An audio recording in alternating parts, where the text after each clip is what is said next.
Gold medal वाली बहू। सपना के पिता एक गरीब किसान थे। माँ पिता खेत में काम करते तो पीछे से सपना गांव के बच्चों के साथ हॉकी खेलती। एक दिन शाम को, सारा दिन खेलती रहती है, ये नहीं कि छोटे भाई को संभाले। माँ पता है, मैंने आज हॉकी में पास के गांव के लड़कों की टीम को हरा दिया। अरे वाह वाह मेरी बेटी, शाबाश। ये लेकर रुपया, जा जाकर टॉफी खा ले। सपना खुशी से पिता के गले लग जाती है और बाहर चली जाती है। अरे तुम इसको बिगाड़ रहे हो, मैं ना इसकी शादी ही करा दूंगी। ऐसा कैसे शादी करा देगी? हाँ, अभी तो उम्र खेलने की है। माँ बड़बड़ करती वहां से निकल जाती है। लेकिन शाम को उन लोगों के घर कुछ लोग आते हैं। अरे राम सुखिया, जरा ये तो बतलाओ, सपना के बारे में क्या सोचा है? अरे क्या सोचना है मास्टर जी, पढ़ रही है, जितना पढ़ सकती है पढ़े, फिर शादी करवा देंगे, कोई अच्छा सा गांव का ही लड़का देख लेंगे। अरे तुम तो उसके पिता हो, तुमको कुछ नहीं पता? माँ घबरा जाती है। अरे का मास्टर जी, का पता नहीं, का हो गया? हम तो इनसे पहले ही बोल रहे थे कि लड़की की जात है, संभाल लो। अरे भाभी जी, आप भी ना कभी अच्छा भी सोच लिया करो। अरे सपना क्या खेलती है हॉकी, बड़े से बड़े आदमी भी नहीं जीत पाते हैं उससे। कल गांव में एक टीम आ रही है, लड़कियों की हॉकी खेलने उसे भेज देना, वहां शायद कुछ बात बन जाए। अरे ना मास्टर जी, कोई खेल वेल नहीं करवाना है हम लोगों को, वो भी शहर के लोगों के साथ तो बिल्कुल भी ना। शहर के लोगों को ना कोई भरोसा नहीं होता मास्टर जी। अरे कैसी बात कर रही हो सपना की माँ, बुरा आदमी तो हर जगह मिल जाएगा, उसके लिए शहर का और गांव का। हाँ मास्टर जी, हम लोग तैयार हैं, कल आ जाएगी सपना वक्त से। माँ के लाख मना करने पर भी पिता सपना को हॉकी टीम के लिए भेज देते हैं। शाम को सपना वापस आती है, लेकिन लट के मुंह से। और क्या हो गया, मार खाई हो का? कौन मारेगा हमें? कोई मार वार खाकर नहीं आए। अरे फिर शकल पर 12 क्यों बजे हैं, बताओगी? देखो माँ, आप समझोगी नहीं, बताकर फायदा क्या है? अरे बिटिया रानी, हम तो समझेंगे ना, हमें ही बता दे। सपना पापा के गले लग जाती है।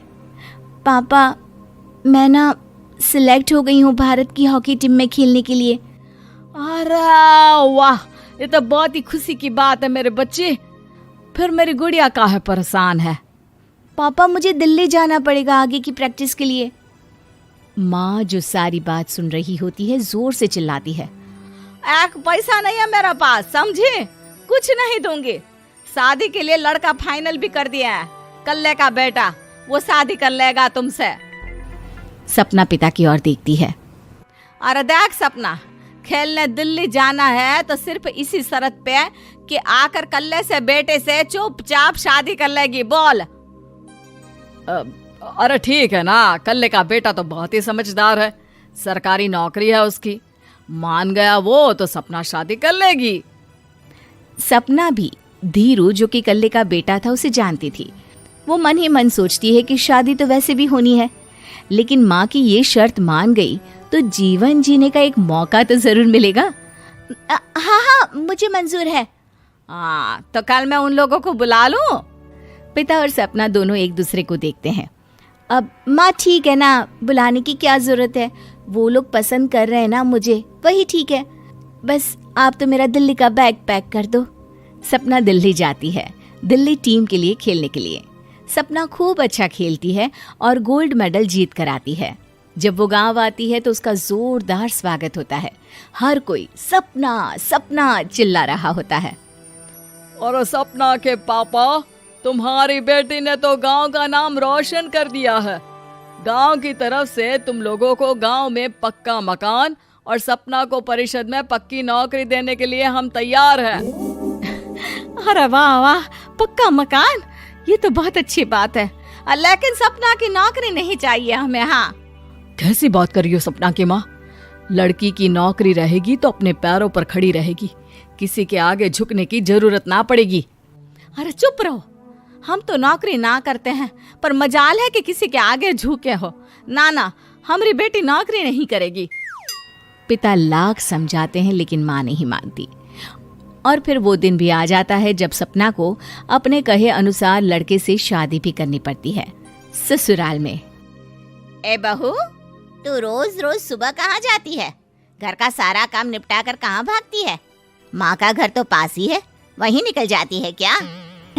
नहीं माँ जी, मैं हॉकी खेलने जाती हूँ, मुझे खेलना पसंद है। खेलना पसंद है? अरे कैसी बात कर रही है बहू, शादी के बाद तो कोई लड़की खेलती फैलती नहीं है, वो घर का काम काज देखती है। सपना कुछ नहीं कहती। वो एक रोज कमरे में अपनी अलमारी ठीक कर रही होती है कि तब सुनो, वो जो लटक रहा है ना, क्या बोलते हैं उसे? मेडल। सपना पति की बात सुनकर खुश हो जाती है, उनके पास जाती है। मैं सोच ही रही थी कि तुमने कभी पूछा क्यों नहीं। ये मेडल है, मैंने जीता है। पता है, हॉकी में बड़ा मैदान, बहुत से लोग, 2 टीम और फिर शुरू होता है जुनून। पता है, लगता है जैसे बस जिंदगी यही है, खेलते रहो, भागते रहो, दौड़ते रहो और लक्ष्य को पालो। सुनो ना, मैं ना भारतीय टीम के लिए खेलना चाहती हूँ। माँ, यहाँ तो आ जरा। सपना हैरान हो जाती है कि ये क्या हो गया, पति अचानक से माँ को क्यों बुला रहा है। हाँ बेटा, क्या हो गया? काहे गला फाड़ रहे हो? माँ, ये सपना क्या कह रही है? अरे बीवी तो बोलती ही रहती है बेटा, लेकिन क्या हो गया, चिल्ला क्यों रहे हो? ऐसा क्या बोल दिया इसने? माँ ये बोल रही है कि इसको खेलना है भारतीय टीम के लिए। सपना डर जाती है। नहीं माँ जी, मैंने कहा कि मैं चाहती हूँ कि वो मैं बोला था ना, शादी के बाद कोई खेलता नहीं, घर का काम काज देखता है, लेकिन फिर भी। नहीं माँ जी, ठीक है, मैं घर का काम देखूंगी, कल से मैं खेलने भी नहीं जाऊंगी, माफ कर दीजिए। सपना पति की तरफ देखती है जो माँ की तरफ देख रहा होता है। उसे गुस्सा तो आता है, लेकिन करती भी तो क्या, सास के सामने कैसे पति की क्लास लगाती। अरे बेटा, अब क्यों घूरे जा रहे हो बहू को?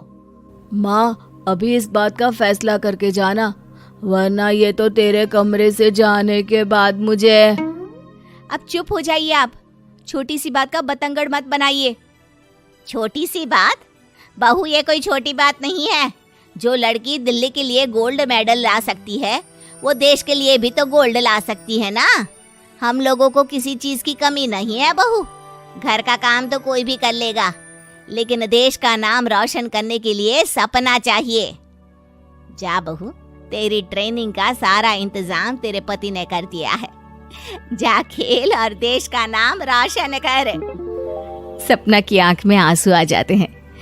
वो सोचती है कि बेटियों को मायके के साथ अगर ससुराल में भी सहयोग मिले तो ऐसा कोई काम नहीं जो वो नहीं कर सकती है।